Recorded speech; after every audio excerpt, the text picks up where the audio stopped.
Nothing ruins the fun in crushing the enemies of Super Earth quite as much as feeling like your weapons just aren't good enough. But it doesn't have to be that way. Knowing which guns to use and when can mean all the difference between surviving and thriving. Hi everyone, this is Jason from Realm Space Gaming, and today we're going over the top 5 weapons for new players in Helldivers 2. We're talking advantages, drawbacks, and ideal use case scenarios just to make sure you're well informed. Some guns can take a while to earn after all, and it really sucks working toward a gun, only to find out it's underwhelming. Let's jump in. The first weapon on our list is the AR23 Liberator. There wouldn't be much sense starting out this list without talking about the Liberator. Yes, I know, how original. The YouTubers recommend the weapon that you started with, but stay with me, there's a reason for this. Aside from needing a baseline against which to measure other weapons, the Liberator is actually a decent starting weapon. Really, let's take a look at the advantages. The Liberator deals 55 damage per shot, has a capacity of 45 rounds, recoil of 15, and a fire rate of 640 rounds per minute. If you compare that to its expensive variant from the Premium Battle Pass, it has a higher capacity, lower recoil, and higher fire rate. So in cases where those small explosions won't make much difference, your starting weapon is actually better than its expensive cousin among other weapons. What about ideal use cases? The Liberator's low recoil makes it easy for you to keep aiming on target even when you're under fire, though you won't find it easy landing hits at anything other than close range if you're shooting while on the move, so ideally you'll want to find cover and stand still, aiming carefully at weak points. Aiming down the sight can make it easier to counter what recoil you do feel, but ideally this weapon shines best at mid-range when you have some form of cover to duck in and out of. As far as drawbacks are concerned, while the Liberator is a decent beginning all-rounder, it is still a starter weapon, and even though it will have better use cases than some more expensive equipment, it's not something that you should cling to forever. It's only got light armor penetration, so you may find yourself needing every bullet in your mag to take down targets with thicker armor if you can't exploit their weak points. The second weapon on our list is the SG8 Punisher. The Punisher is one of the first weapons you should purchase in Helldivers 2. Not only is it easily available in the free tier battle pass, but it only costs 4 medals, meaning you really won't have to do any hard grinding to get this gun. Now let's dive into the advantages. The Punisher deals a whopping 360 damage per shot. You'd need to land 7 shots from the Liberator to match that. Don't be fooled by the low capacity of 16 shots either. Most weapons will waste the remaining ammo in a magazine when you reload, but the Punisher is a shotgun with round by round reload, so you can reload at any time without wasting ammo. The recoil is significant, but it doesn't really matter when you won't be firing fast enough for it to really affect it. One of the advantages isn't even listed on the weapon's stats, and that's the stagger effect that it has on enemies, slowing them down where it doesn't outright kill them.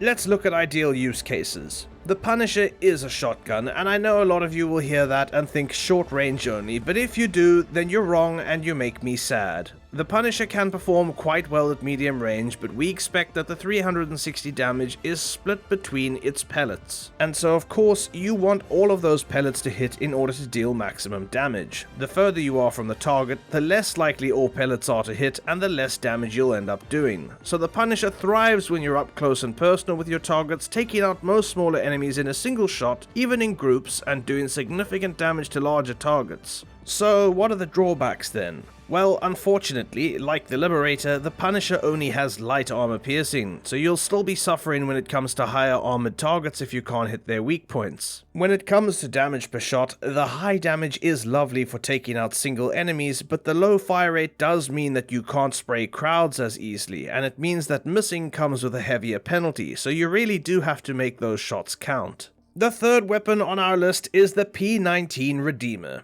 We don't ignore our secondary weapons, and you shouldn't either. Whether you're caught reloading at the wrong time, or you've just run out of ammo, there will come a time in Helldivers 2 where you need your secondary weapon. Trust me when I say that when that time comes, you want to be pulling out the P19 Redeemer. This machine pistol is found on page 2 of the free tier battle pass and only cost 5 medals to claim. So let's look at the advantages. Compared to your starter P2 Peacemaker pistol, the P19 Redeemer offers the same 60 damage but a higher capacity of 31 rounds, a lower recoil at 11, and a fire rate of a whopping 1,100 rounds per minute. In case you missed it, that's 5 damage more than the Liberator primary weapon and lower recoil too. It's about 1,100 damage in a single second of firing.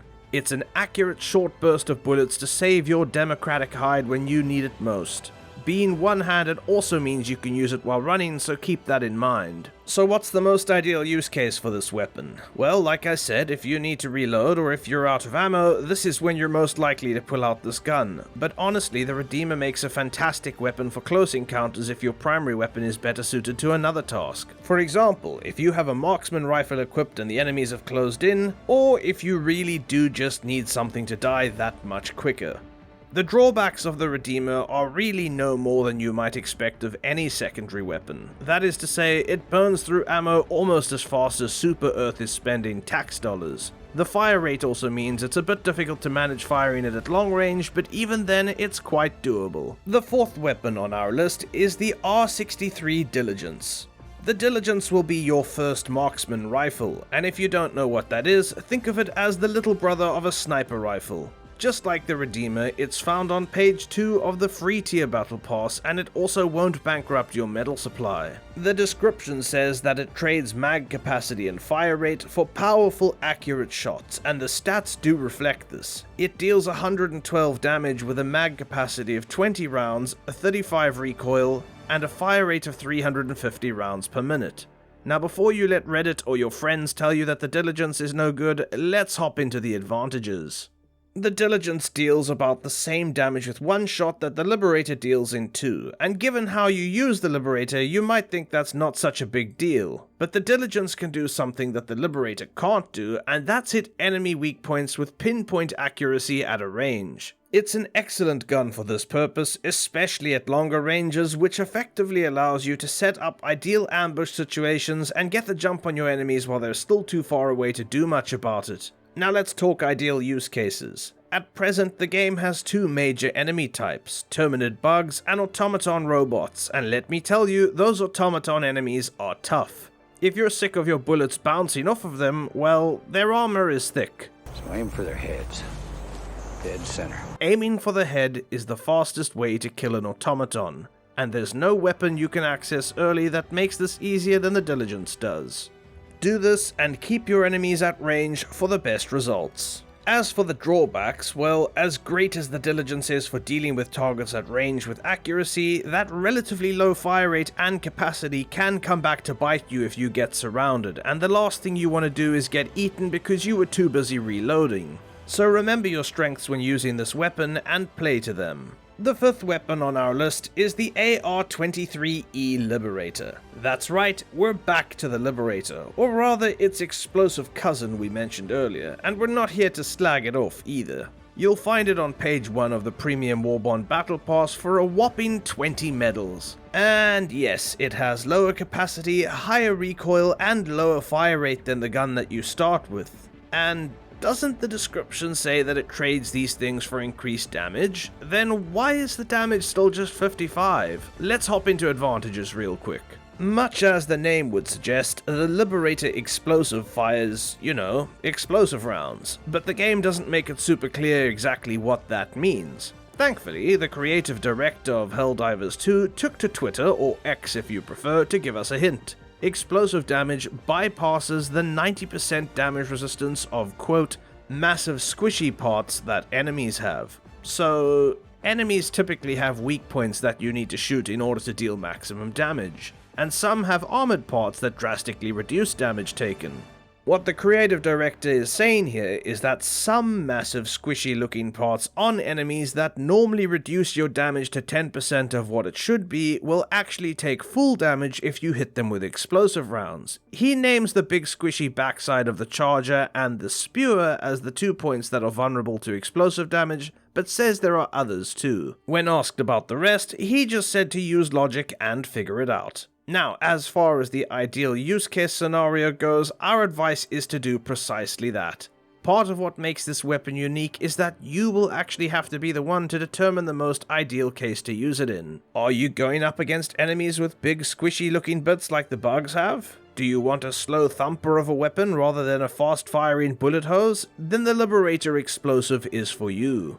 The drawback, aside from the price, is pretty clear here unfortunately, and that's that if you don't meet the use case for this, there's very little reason to use this over the regular Liberator. We assume the explosions must count for something when enemies are tightly grouped perhaps, but less so than a good couple shots of the Punisher would do to them. If you bring the Liberator Explosive, just make sure you've got a good backup sidearm. Now we're not done just yet, those are the top 5 weapons for new players indeed, but we have a few tips and honorable mentions for you. Firstly, the SG8 Breaker shotgun is widely considered to be one of the better guns in the game at the moment, and great for taking out bugs, but you need to spend a whopping 75 medals on other guns and accessories before you'll even be able to think about buying this gun, and then another 20 medals on top of that to actually buy it, so it certainly won't be one of your first weapons. Our second tip for you is don't forget that stratagem's calling guns for you to use as well. You're not just limited to what your medals can buy. Guns like the machine gun and the anti-material rifle are pretty good for their use cases, and you can keep resupplying them with ammo to effectively use them as primary weapons, not just as support weapons. So keep that in mind if you're feeling too weak and the medal grind is happening too slowly. Our third tip applies if you're having trouble hitting enemies, and that's that you're least accurate when standing, more accurate when crouching, and most accurate when you're lying down after a dive. But that's not all. You can't actually hold a gun steady when your arms have been blown to smithereens or crushed in the jaws of a bug. Keep an eye out for UI indicators of body damage on your character, and use a stim to heal both your health and your limbs, enabling you to keep aiming steady. Finally, as you likely already know, holding down the reload button enables you to switch the scope and fire mode on most weapons, and entering first person mode is a great way to massively increase your accuracy if you can afford not seeing your peripheral vision. Experiment with this until you find the right balance for each weapon.